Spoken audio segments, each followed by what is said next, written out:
विपिन सिंघल जो कि पेशे से सीए हैं, वो भी हमारे साथ जुड़े हुए हैं। आप दोनों का बहुत बहुत स्वागत है एवन न्यूज में। विपिन जी, मैं चर्चा की शुरुआत आपसे करना चाहूंगा।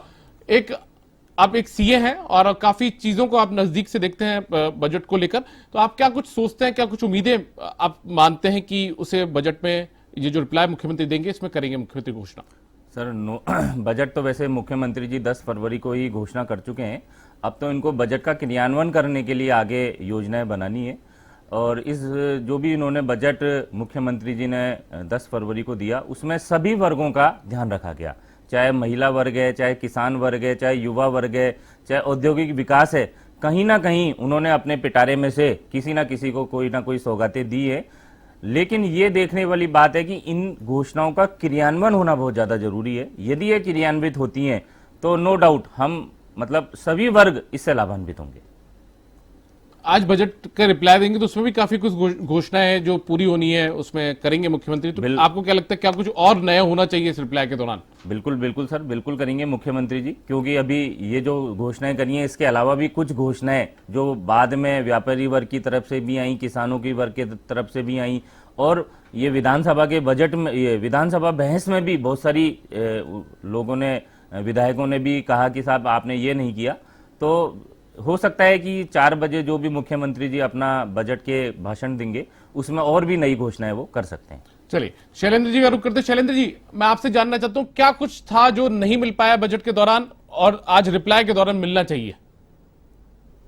दीपक जी, आप देखिए, ये जो बजट है ये सिर्फ चुनावी बजट है और उन्होंने, मुख्यमंत्री अशोक गहलोत जी ने इसमें घोषणाएं की हैं और वो घोषणाएं धरातल पर आएंगी ये एक बहुत बड़ा प्रश्न है, क्योंकि 7 महीने बाद आचार संहिता लग जाएगी और कोई भी अगर बजट में प्रावधान किए जाते हैं वो अप्रैल मई के बाद उस पर वर्किंग होनी शुरू होती है और अक्टूबर आते आते हम देखते हैं कि कुछ शुरुआत होती है। तब तक, जब तक इस बजट की शुरुआत होगी तो वो आचार संहिता लग जाएगी। तो इस बजट को सिर्फ घोषणा बजट कहा जाएगा, एक जनता को लुभाने वाला बजट कहा जाएगा। मैं आपको बता देना चाहता हूं कि 4 साल, जो पिछले 4 साल के अगर आप बजट रिकॉर्ड देखेंगे तो ये सदन के पटल पर है कि 50% घोषणाएं भी पूरी नहीं हुई है। मैं आपको बता देना चाहता हूं 4 साल में 2729 घोषणाएं की थी माननीय मुख्यमंत्री अशोक गहलोत जी ने, और जो कि वित्त मंत्री भी हैं, और उनमें से 50% घोषणाएं भी धरातल पर नहीं आई हैं, पूरी नहीं हुई है। ये ऑन रिकॉर्ड विधानसभा के पटल पर है। और इसी तरह आपने देखा होगा पिछली बार के बजट में 1000 घोषणाएं की थी, उनमें से 30% घोषणाएं भी धरातल पे नहीं है। तो मुझे नहीं लगता कि ये जो घोषणाएं की गई हैं, और आपने देखा होगा किस तरह से इस बजट का जो है बहुत ज्यादा प्रोपेगेंडा किया गया, युवाओं के लिए हम बजट ला रहे हैं और महिलाओं के लिए ला रहे हैं और एक आमूलचूल परिवर्तन कर देंगे, और युवा सबसे ज्यादा निराश हुआ क्योंकि ये बजट जो था, क्योंकि शुरू से मुख्यमंत्री अशोक गहलोत जी कहते रहे थे हम युवाओं को समर्पित बजट लाएंगे। तो मुझे नहीं लगता कि इसमें युवाओं के लिए यह बजट समर्पित हो। इसलिए क्या है कि जो युवा है वो सबसे ज्यादा निराश है, और आपने देखा होगा किस तरह से आंदोलन युवा वर्ग कर रहा है शहीद स्मारक पर। और युवाओं की मैं बात कर देना चाहता हूं, ये 1.25 लाख नौकरियां भी 4 साल में नहीं दे पाए युवाओं को, और 1 लाख नौकरियां जो है वो अटक गई हैं, भटक गई हैं, लटक गई हैं। और किस तरह से आपने देखा होगा पेपर लीक के भेड़ चढ़ चुकी है, और राजस्थान जो है भ्रष्टाचार और अपराधियों का अड्डा बन चुका है, माफियाओं का अड्डा बन चुका है। तो जितनी भी भर्तियां हैं वो सब 1 लाख भर्तियां जो हैं, जो ये कह रहे थे कि 1 लाख भर्तियां प्रोसेस में, वो प्रोसेस ही मेरे पूरा हो जाए, मुझे इस पर संदेह लगता है। और आने वाले टाइम में ये 1 लाख 2 लाख कितनी घोषणाएं कर लें जो धरातल पर आएंगी नहीं, और आने वाले टाइम पे जो भी सरकार आगे आएगी उसी को ये सब चीजें पूरी करनी पड़ेगी। क्योंकि ना तो आप देखिए इनके पास आय है, सीए साहब भी यहां बैठे, मैं पूछना चाहता हूं आप बताइए आपकी रेवेन्यू रिसिप्ट कितनी है? आपके पास आय तो है नहीं, खर्चा आपने दुगना कर दिया, कर्जा सबसे ज्यादा आपने ले रखा है। मैं अगर आपको बता दूं 2022-23 में इन्होंने कुल अनुमानित कर्जा बताया था 4,62,000 करोड़ रुपए, और जब फिगर आया, जो कर्जा बढ़ गया वो 5,16,855 करोड़। इसी तरह इस बार भी इन्होंने 5,79,000 करोड़ का प्रावधान रखा है अनुमानित, और आप देखिए मुझे लगता है कि वास्तविक तौर पे 6.5 से ऊपर हो जाएगा जिस हिसाब से घोषणाएं की हैं। ये सिर्फ घोषणाएं, देखिए युवा वर्ग नाराज चल रहा है। बेरोजगारी भत्ता जो ये चुनावी घोषणा पत्र में इन्होंने वादा किया था कांग्रेस पार्टी ने कि 3500 रुपए हम बेरोजगार युवाओं को भत्ता देंगे, वो आज तक ये दे नहीं पाए हैं। किसानों से जो इन्होंने वादा किया था कि हम संपूर्ण किसान का कर्जा माफ कर देंगे, आज भी 60 लाख किसान कर्जे माफी का इंतजार कर रहे हैं। आप देखिए ये कहते थे कि हम महिलाओं को अभी बजट में घोषणा करी थी कि महिलाओं को सुरक्षा तो दे नहीं पाए, तो उन्होंने सोचा मोबाइल के जरिए, मुख्यमंत्री जी ने सोचा मोबाइल के जरिए मैं महिलाओं को खुश करने की कोशिश करता हूं। 1.33 करोड़ उन्होंने मोबाइल देने की घोषणा की। इससे खुश नहीं होगी हमारी मातृशक्ति, नारी शक्ति, क्योंकि आपने 4 साल में ना तो नारी का सम्मान रखा, ना उसकी इज्जत रखी, ना ही आप उसको सुरक्षा दे पाए। आपने देखा होगा राजस्थान जो है वो आज पहले नंबर पर है महिला उत्पीड़न दुष्कर्म के मामले में। तो आज नारी हमारी सुरक्षित नहीं है। कुछ भी आप कह लीजिए, मुख्यमंत्री अशोक गहलोत जी ने बजट में कई प्रावधान करने की कोशिश की है, लेकिन वो प्रावधान जो है महिलाओं के लिए भी मुझे नहीं लगता कि पर्याप्त इसमें कोई प्रावधान किए गए। और किस हिसाब से किसान भाई की मैं अपन बात कर लें तो किसान भाई आज भी बिजली की दरों की बात करते हैं। बिजली सबसे ज्यादा अगर है तो राजस्थान में भारतीय जनता पार्टी ने जब आंदोलन किया तब मजबूरन कांग्रेस पार्टी को झुकना पड़ा, गहलोत सरकार को झुकना पड़ा और 50 यूनिट बिजली फ्री देनी पड़ी। आज उसको वो 100 यूनिट करने जा रहे हैं। तो आप देखिए किसानों को बिजली नहीं दे पाए, जब मुख्यमंत्री अशोक गहलोत जी सदन में खड़े होकर कहते हैं कि हम बिजली देंगे और बिजली सरप्लस है, और हमारे किसान भाइयों को सिर्फ 2 से 3 घंटे बिजली मिलती है और ठंड में उनको बुवाई करनी पड़ती है। और यहां तक आप देखिए बिजली नहीं मिलने के कारण हमारे कई किसान भाइयों ने आत्महत्या तक कर ली। तो ये गहलोत सरकार है, कहती क्या है, करती क्या है। चाल और चरित्र जो है वो अब एक्सपोज हो चुका है राजस्थान में। मुख्यमंत्री अशोक गहलोत जी सिर्फ कुर्सी बचाने के लिए उन्होंने विधायकों को लूट की छूट दे रखी है। सिर्फ अपनी कुर्सी बचाने पे उनका ध्यान है। उनको राजस्थान की जनता से कोई सरोकार नहीं है। सिर्फ घोषणाएं करनी है, बंगलों में बैठ के, एसी कमरों में बैठ के घोषणाएं करनी है। और उन घोषणाओं का क्या हाल है वो अगर मैं आपको एक एक करके बताऊंगा तो शायद मेरे को कांग्रेस साथी नहीं आए। तो मुझे तो थोड़ा सा ये लग रहा है कि कांग्रेस के प्रवक्ता को भी हमारे साथ होना चाहिए ताकि वो जवाब दे सके कि मैं जो बात कह रहा हूं वो उसमें कितनी सच्चाई है और नहीं है। तो मैं वो भी जोड़ेंगे हमारे साथ में शैलेंद्र जी, थोड़ी देर में आने वाला है।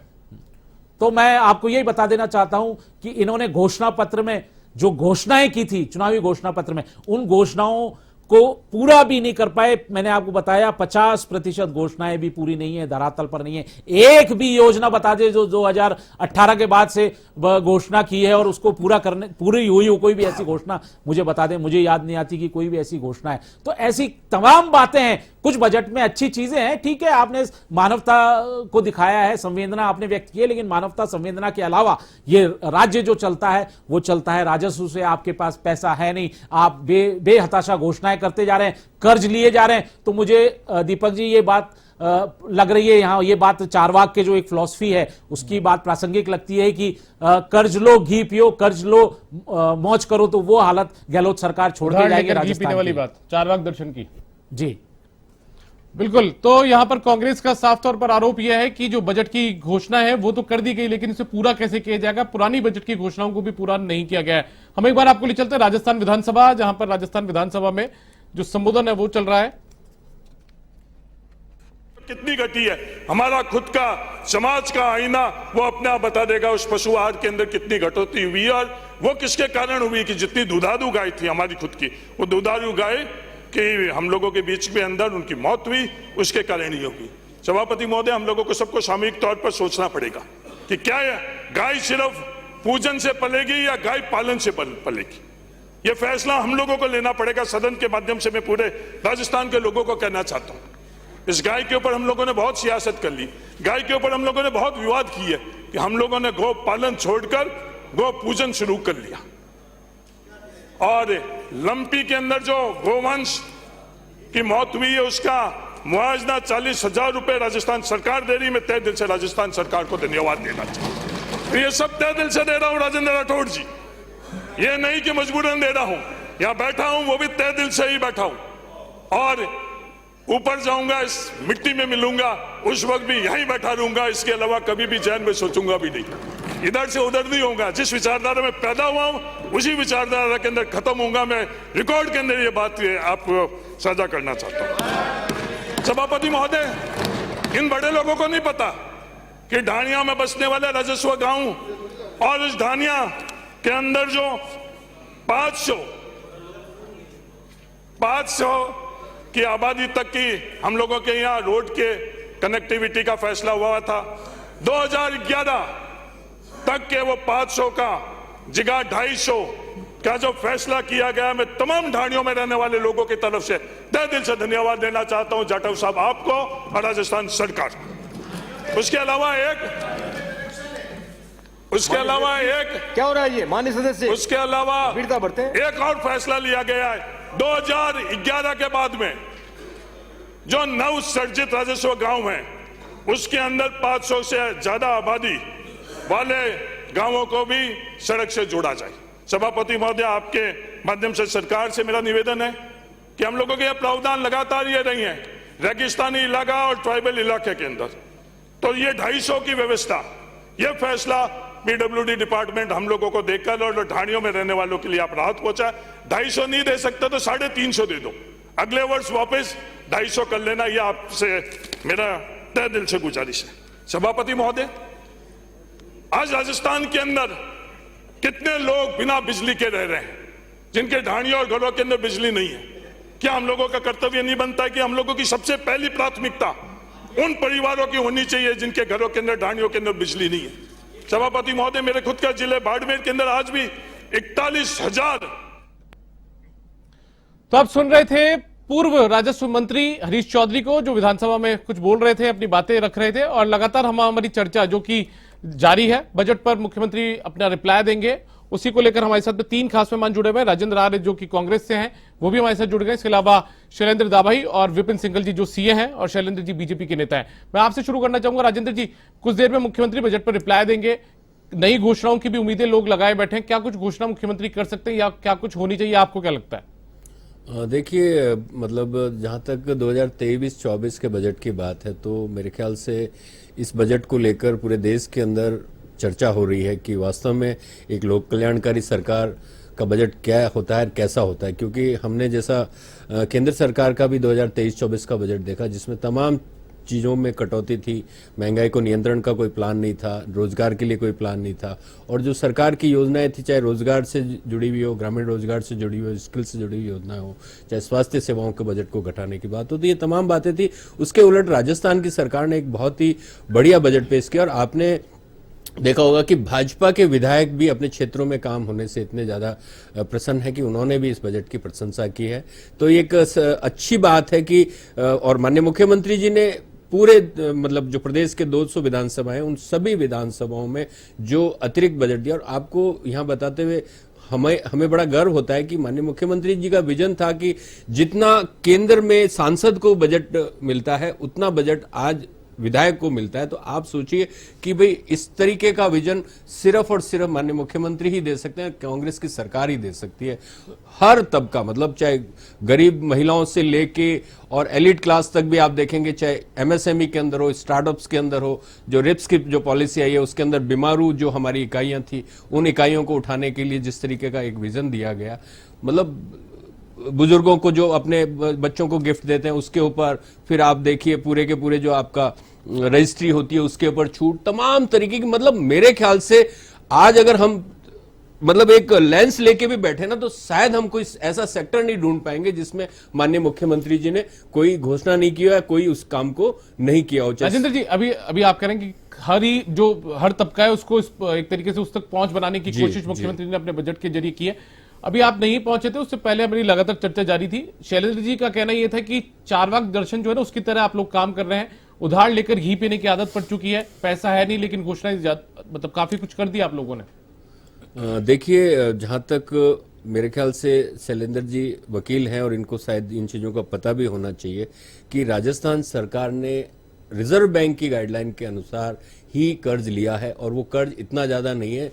आज अगर हम केंद्र के कर्जे का जो बोझ पिछले 8-9 सालों में बढ़ा है, उसकी तुलना में राजस्थान का कर्जे का कोई परसेंटेज आप कैलकुलेट भी करके दीजिए, जीएसडीपी के अनुपात में भी अगर आप देखेंगे तो वो मेरे ख्याल से 3 पॉइंट समथिंग है, तो वो बहुत कम है। और मैं तो पूरा का पूरा आंकड़े लेके बैठा हूं, अगर ये कोई ऐसी बात कहना चाहते हैं तो हम उनका भी पूरा जवाब देते हैं। और केंद्र सरकार ने जितना कर्ज लिया है ना, आप देखें ना, रिजर्व बैंक, और फिर हमने जो कर्ज लिया है ना, तो उसकी गारंटी केंद्र सरकार ने दी है। आज राजस्थान के साथ में अगर आप जो मतलब राजस्व का बंटवारा सही ढंग से नहीं करोगे, राज्यों के साथ में मतलब तर्क संगत बंटवारा नहीं करोगे, तो राज्यों के पास में कौन से, आज जीएसटी लगने के बाद राज्यों की आय ड्रास्टिकली घट गई, तो उस घटी हुई आय के अंदर अगर लोक कल्याणकारी सरकार चलानी है राज्य का, आपको पता है कि डिलीवरी राज्य के बजट के माध्यम से ही होती है, जबकि रेवेन्यू केंद्र सरकार ज्यादा हासिल करता है, तो उस रेवेन्यू का और डिलीवरी के अंदर जो गैप है ना, उस गैप को मिटाने के लिए खासकर राजस्थान जैसे प्रदेश के लिए, जहां पे भौगोलिक विषमता इतनी ज्यादा है कि जो हम कोई भी इंफ्रास्ट्रक्चर है या कोई भी सर्विस को डिलीवर करते हैं तो उस पर बहुत ज्यादा एक्स्ट्रा कॉस्ट पड़ती है। आज अगर छोटी पॉपुलेशन डेंसिटी वाले इलाके देखेंगे या छोटे क्षेत्रफल वाले प्रदेश देखेंगे तो उनको और राजस्थान की तुलना नहीं की जा सकती, क्योंकि राजस्थान बहुत दूर दराज में फैला। एक तरफ अगर आप एक रोम्बस की शेप है तो मतलब पूरब से पश्चिम तक या उत्तर से दक्षिण तक देखेंगे तो 750-800 किलोमीटर का मतलब क्षेत्रफल है, तो उसमें डेवलपमेंट करना कोई हंसी खेल नहीं है। लेकिन फिर भी राजस्थान में आप देखो हेल्थ केयर सर्विसेज के अंदर आप देखिए 90% पॉपुलेशन हेल्थ कवरेज के साथ में देश में नंबर 1 है। आज बताइए बीजेपी के टाइम में 19% पॉपुलेशन पे हेल्थ कवरेज था, उसके अंदर हमारी जो छलांग है आज देश के अंदर हमारा इसी बात को लेकर नाम है 25 लाख का बीमा। किसी ने सोचा है कि गरीब आदमी इतना प्राउड फील करता है कि मेरे पास 25 लाख का बीमा है और आज उसी के अनुसार उसका इलाज होता है। आज राइट टू हेल्थ लेने जा रही है, ये बड़ी खुशी की बात है कि भाजपा राइट टू हेल्थ को लेकर भी सरकार के साथ है, लेकिन उसके साथ में जितने भी आज हम तो कह रहे हैं ना भाई जो स्टेक होल्डर्स हैं उनके साथ में हम चर्चा करना चाहते हैं कि भाई आपके कोई भी पॉइंट है या कोई भी कंसर्न्स है तो उनमें, और जो सरकारी योजनाएं हैं तो लागू ही नहीं करना चाहते। नहीं लागू, देखिए सुनो मेरी बात, इसमें 2 तरीके की बात है। जो गवर्नमेंट की सर्विसेज दे रहे हैं, चाहे आरजीएचएस दे रहे हैं चाहे चिरंजीवी दे रहे हैं, वो देना चाहता है, लेकिन जो ये प्राइवेट जो छोटे अस्पताल हैं जिनको लेकर एक भ्रांति फैला दी गई है कि साहब इनके ऊपर ये प्राधिकरण बना दिया स्टेट लेवल का। अरे भाई प्राधिकरण में कौन है? सरकार के लोग हैं और चिकित्सा विभाग के सीएमएचओ है या जो भी डिप्टी सीएमएचओ ये लोग हैं, तो और समाज के ही लोग हैं ना, कोई बाहर से तो लोग आके रहने वाले नहीं है उस प्राधिकरण में, चाहे स्टेट का प्राधिकरण हो चाहे जिले का प्राधिकरण हो। आज उनको टेबल पे बैठ के कोई भी गतिरोध होता है तो उसमें अगर वो ये कहते हैं प्राइवेट हॉस्पिटल, कोई प्राइवेट अस्पताल वाले या प्राइवेट जो उनके नेता लोग हैं, जो उनकी यूनियन के लोग हैं, वो कह रहे हैं कि नहीं साहब सरकार की योजनाओं का पैसा उनको मिल रहा है। आज चिरंजीवी के अंदर जितने पैकेज थे वो पैकेज बढ़ा दिए। आपको पता है 10 लाख का बीमा था वो 25 लाख का कर दिया। वो चिरंजीवी में घोषणा कर दी मुख्यमंत्री ने, लेकिन हालांकि चिरंजीवी और आरजीएचएस जैसी योजना जो है निजी अस्पताल में फिलहाल बंद है पिछले कुछ दिनों से। नहीं बंद नहीं है, उसमें उन्होंने काम नहीं कर रहे, उस पर चर्चा में अलग से कर लेंगे राजेंद्र जी। वो एक अलग है, लेकिन आप सोचिए ना इसके अंदर इससे बढ़िया विजन कोई दे सकता है क्या? और राइट टू हेल्थ आज एक आम आदमी का, ये संविधान के द्वारा जो हमारा जीने का अधिकार है वो एक मूलभूत अधिकार है, सम्मान के साथ जीने का, स्वास्थ्य के साथ जीने का, तो उसमें तो सरकार पहल कर रही है। और मुझे इस बात की खुशी है कि बीजेपी के तमाम विधायक कहते हैं कि नहीं साहब हम ये देखना चाहते हैं कि शैलेंद्र जी का जवाब लेते हैं। शैलेंद्र जी, अभी आप जब राजेंद्र जी नहीं आए तो उससे पहले आपने बात रखी थी कि उधार लेकर घी पीने की आदत है, ये कह रहे कि अपने जो आरबीआई की गाइडलाइन है उसके अनुसार ही ऋण लिया और उसी के अनुसार जो योजना है उनकी घोषणा की और उसको पूरा भी करके दिखाएंगे।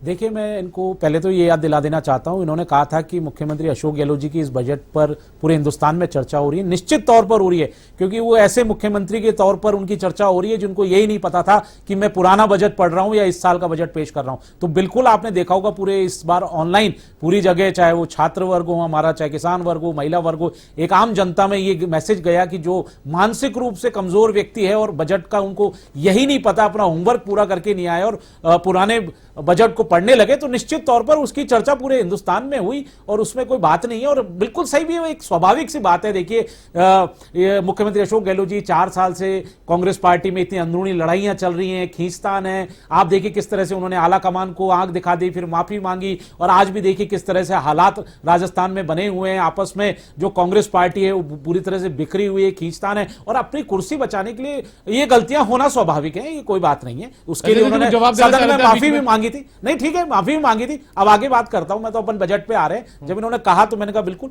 बजट की बात करते हैं अपन। देखिए दीपक जी, पिछले 4 बजटों को देखेंगे तो मैं इनको, हमारे कांग्रेस साथी को याद दिला देना चाहता हूं। जब पहला बजट था तब आपने कहा था ग्राम पंचायतों में हम विकास पथ लाएंगे, उनका क्या हुआ?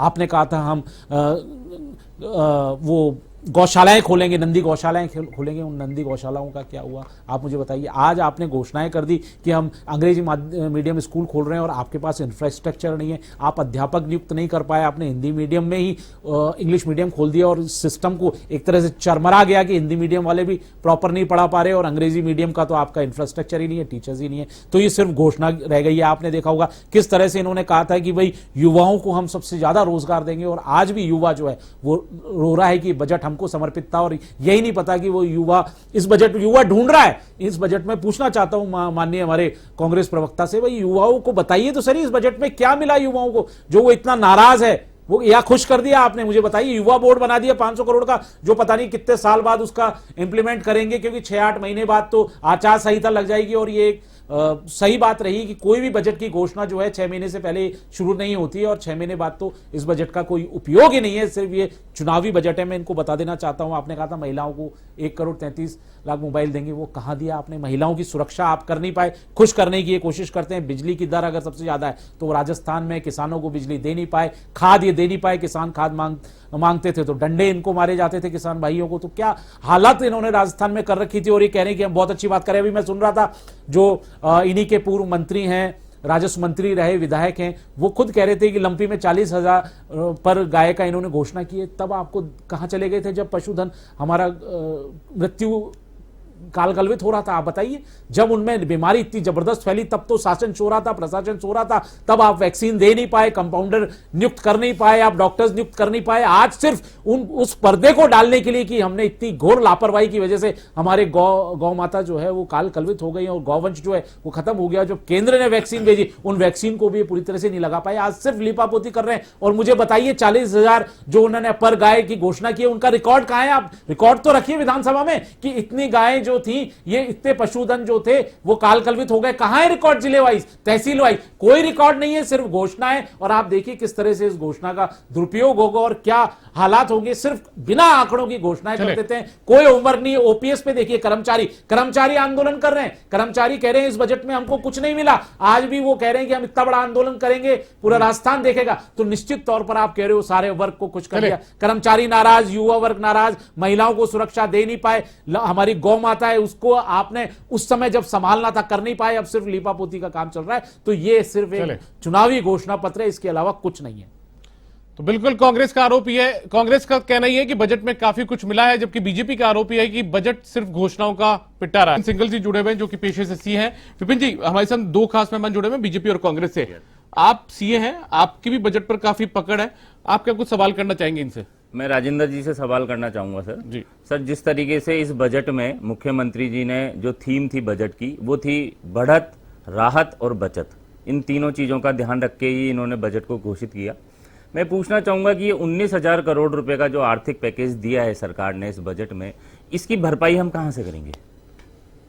क्या इसके लिए हमें कोई नए लोन लेने पड़ेंगे, या क्योंकि इस बजट में सरकार ने कोई नए टैक्सेस तो लगाए नहीं है ताकि इसकी भरपाई की जा सके? तो आप ये थोड़ा सा बताएं कि क्या ये 19,000 करोड़ रुपए को की भरपाई के लिए क्या सरकार नए लोनों के लिए लेगी क्या? देखिए, पहले तो मैं ये अभी इनका भाषण चल रहा था, अपने नेता इनके बीजेपी के प्रदेश अध्यक्ष जी का, सतीश पूनिया जी का। सतीश पूनिया जी कह रहे थे कि साहब हमारी देश की जीडीपी ये वो प्रति व्यक्ति आय। तो मैं यहाँ सिर्फ इतना सा बताना चाहता हूँ सर कि 31 मार्च 2023 तक हमारे ऊपर 155 लाख करोड़ से अधिक का कर्ज हो जाएगा, जो कि अपने आप में एक बड़ा रिकॉर्ड है। क्योंकि 2014 तक जो हमारी सरकार थी यूपीए 2 की, मई 2014 तक पूरे 67 सालों में सरकार ने सिर्फ 55 लाख करोड़ का कर्ज लिया था, पूरे 67 सालों में। और इस सरकार ने करीबन 100 लाख करोड़ का कर्ज ले लिया। तो ये जो जीडीपी बता रहे हैं या प्रति व्यक्ति आय बता रहे हैं, तो ये प्रति व्यक्ति कर्जा भी बता दें तो बेहतर होगा। एक बात ये, दूसरा ये कह रहे थे कि सरकार पैसा कहां से लाएगी क्या? अरे भाई, सरकार पैसा केंद्र सरकार से मांगेगी।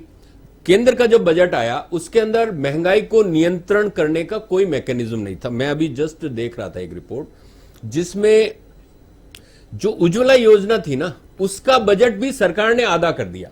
अब उज्ज्वला योजना तो इनकी योजना थी जिसमें इन्होंने कहा था कि भाई हम सस्ता सिलेंडर देंगे। हमने इस बजट के अंदर उज्ज्वला योजना के करीबन 76 लाख जो लाभार्थी हैं राजस्थान के अंदर, 76 लाख है, देश में तो बहुत सारे हैं, 76 लाख लाभार्थियों को हम 500 रुपए में सिलेंडर देंगे। आप सोचिए, आज केंद्र सरकार भी लोक कल्याणकारी जैसे कह रहे हैं कि साहब हम 80 करोड़ लोगों को फ्री फूड पैकेट दे रहे हैं। तो हम भी तो यही कह रहे हैं ना कि भाई हम 1 करोड़ के इन्हीं के लिए एनएफएसए के जो नेशनल फूड सिक्योरिटी एक्ट के अंदर, क्योंकि आपको पता है national food security right to food Congress की सरकार ही लेके आई, तो उसके अंदर एक कानून बना कि भोजन का एक मूलभूत अधिकार है। उस अधिकार के तहत आपने बहुत अच्छा सवाल किया, तो इसके लिए है कि लोक कल्याणकारी सरकार के अंदर हम अपने जो बजट को इस तरीके से करें, क्योंकि ये जो हमारे लोग हैं ना, इनके पास जो पैसा बचता है ना, तो मार्केट में वो पैसा आता है। आज मान लो किसी अभी दिवाली के ऊपर हम सरकारें रियायत देती है, साहब सरकारी कर्मचारी उनको बोनस दे रहे हैं, भाई कर्मचारी के पास, व्यक्ति के पास, परिवार के पास अगर 2 रुपया आता है तो वो मार्केट में जाता है और इससे हमारा मार्केट का साइकिल घूमता है। अब यहां पे जो पैसा अगर सरकार, ये इन्वेस्टमेंट है, मैं आपको इसको इन्वेस्टमेंट के रूप में कहूंगा। जो आपने ये जो महंगाई राहत पैकेज बताया, जो 19,000 करोड़ से अधिक का है, जिसके अंदर ये फूड सिक्योरिटी वाले भी हैं, हमारे ये जो सिलेंडर वाले भी हैं, उसके अलावा 100 यूनिट बिजली वाला भी है, ये पूरा मतलब एक कॉम्प्रिहेंसिव प्लान है जिसके अंदर ये 19,000 करोड़ से अधिक का है। तो ये पैसा जब रोटेट होता है तो इससे हमारी जीडीपी भी बढ़ती है। स्टेट की जीडीपी आपको पता है इसी वित्त वर्ष के अंदर हमने 11.04, पूरे देश के अंदर अगर आंध्र प्रदेश की 11.4 है तो हम इसी वर्ष के अंदर, मैं बता रहा हूं, हम आंध्र प्रदेश से भी आगे निकल जाएंगे। तो यहां पर ये कर्ज नहीं है, ये जनता के वेलफेयर के लिए अगर हम कोई पैकेज देते हैं तो वो पैसा मार्केट में ही आता है घूम के, और उससे क्या है कि हमारे रोजगार भी सृजित होते हैं और मार्केट की भी अंदर एक अच्छा सा उछाल आता है। आपने देखा होगा, मैं पहली दफा, अमूमन ये कहा जाता है कि बाजार कांग्रेस के बजट को इतना ज्यादा तवज्जो नहीं देता, लेकिन मैं पहली दफा देख रहा हूं इंडस्ट्री, बाजार, मार्केट, ट्रेड यूनियंस, आपके मतलब उद्योग संगठन, परिसंघ, सभी लोगों ने कहा कि नहीं ये बजट अर्थव्यवस्था को, जबकि हम उनको केंद्र के बजट से बड़ी अपेक्षाएं थी। जब अब आपने देखा होगा कि जैसे केंद्रीय कर्मचारी हैं या हमारे सरकारी एम्प्लॉयज हैं जो कि सैलरीड क्लास है, उनको आपने देखा होगा, आप तो सीए, आपको पता है भाई, जो ओल्ड टैक्स रेजिम और न्यू टैक्स रेजिम के अंदर जो धोखा कर्मचारियों के साथ किया, मैं आपको बता दूं, आज पुराने जो भी टैक्स एसएससी हैं उनके तो टैक्स में बढ़ावा हो रहा है सर। अगर वो मतलब 1.5 लाख या 1,80,000 के आसपास दे रहे तो अब उनको 2,10,000 टैक्स देना पड़ेगा। तो इसमें फायदा किसका हुआ? आज जनता इस चीज को समझे। और फिर ये अभी कह रहे थे कि साहब भूल हो गई, ऐसा हो गया और उसका प्रचार हो गया। मैं कह रहा हूं 8 फरवरी को प्रधानमंत्री जी बोले कि नल जल योजना से 8 करोड़, लोकसभा में बोले 8 करोड़ लोगों को फायदा हुआ, और उससे अगले दिन 9 फरवरी को बोलते साहब 11 करोड़ को फायदा हुआ। तो आप उसको क्या कहेंगे?